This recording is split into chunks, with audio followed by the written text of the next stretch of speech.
মিথ্যে কথা কবি শঙ্খ ঘোষ। লোকে আমায় ভালোই বলে, দিব্যি চলন সই, দোষের মধ্যে একটু নাকি মিথ্যে কথা কই।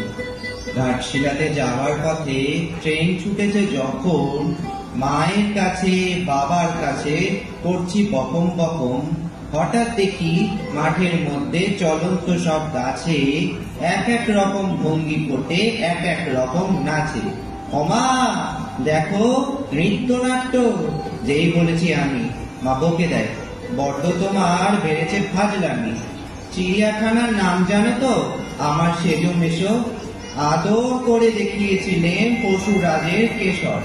কদিন পরে চুল কাসানো দেওয়াল জুড়ে কি ঠিক অবিকল সেই রকমই মূর্তি যেন দেখি। ক্লাসের মধ্যে যেই বলেছি সুরঞ্জনার কাছে, জানিস আমার ঘরের মধ্যে সিংহ বাঁধা আছে। শুনতে পেয়ে দিদিমণি অমনি বলেন, শোনো, এসব কথা আবার যেন না শুনি কখনো। বলি না তাই সেসব কথা, সামনে থাকি খুব। কিন্তু সেদিন হয়েছে কি, এমনই বেয়াকুব, আকাশ পারে আবারও চোখ গিয়াছে আটকে। শরৎ মেঘে দেখতে পেলাম রবীন্দ্রনাথ।